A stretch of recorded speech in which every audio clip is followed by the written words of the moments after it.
Life is to be preserved, but some people disagree.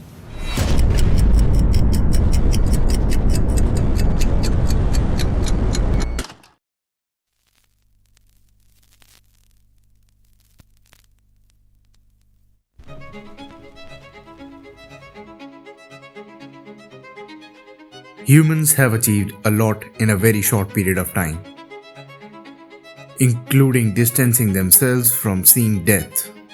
Morgues were built, graveyards were isolated, and animals were given slaughterhouses, subconsciously giving us the illusion of a world that is free of misery.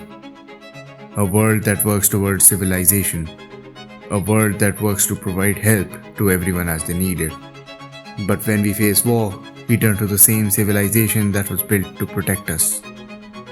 A civilization that appoints these politicians who are just as distant from the world's misery, if not more, to make decisions that change the course of history.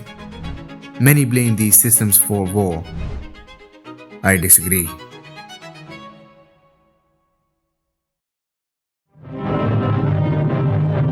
Entering the final phase of victory over Hitler's Nazis, Yank armies swarm across Western Germany, bringing devastation to cities of the Reich. From all sides, Allied might crushes in on the remains of the Wehrmacht, bringing home the horrors of war to the German people.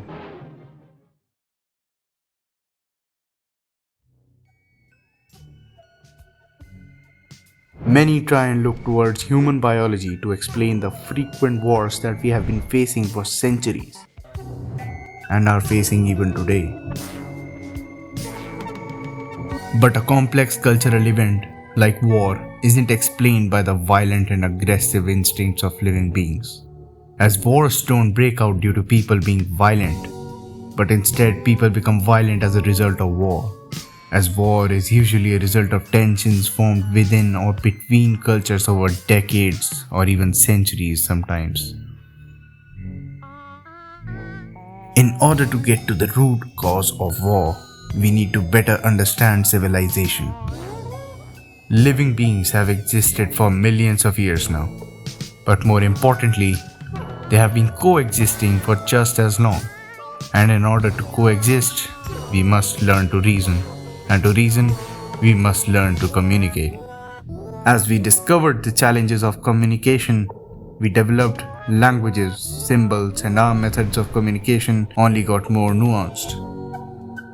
And soon we built upon the idea of efficient communication, a civilization.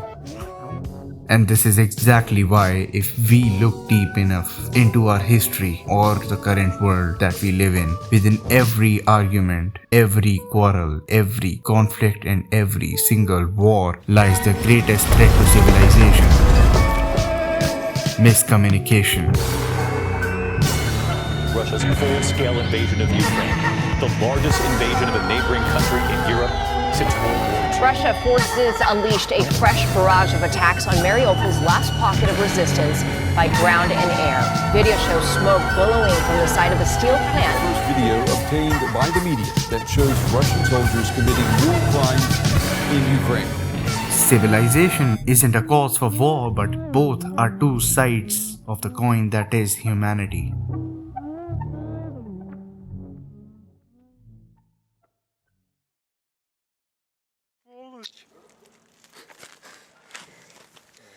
Танк сзади меня стоял. Я ее собою. Ну, пища была, но не было ни света, ни газа, ничего. На свечах грели воду, чтобы согреться. Бутылки сюда ложили, чтобы теплую воду пить. В валенках как были, так и спали. The year is 1840, and the date 6th of February. The British have gathered in Waitangi to sign a deal with the Maori people, who will cede sovereignty over all of New Zealand.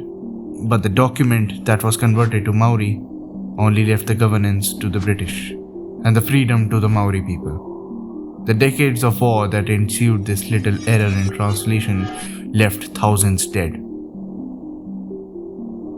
The problem here was in translation.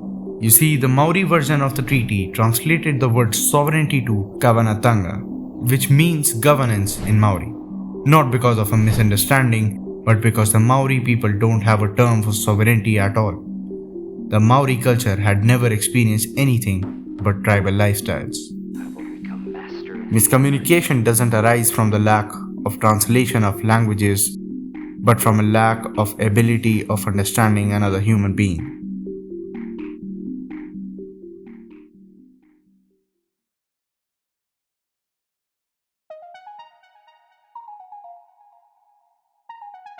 The human experience is a nuanced one. Humans don't seek understanding, they take it for granted. And thus the very reason the loop encapsulates them in the first place. A great video by Vsauce goes into incredible detail about why human beings can get stuck in loops of disagreement and miscommunication. You could look at miscommunication as a fundamental part of humanity, as it's not an exception but a borderline rule. People hope that with technology they can escape their inability to understand and know everything all at once. But with better and more ways to communicate, miscommunication is only getting more and more complex and difficult to dismantle. The inability for human beings to comprehend someone else as an individual itself is reason enough for people to argue, fight, and even kill each other. As long as facts exist, so will fiction. As long as perception exists, so will illusion. And which is why, for as long as civilization exists, so will war.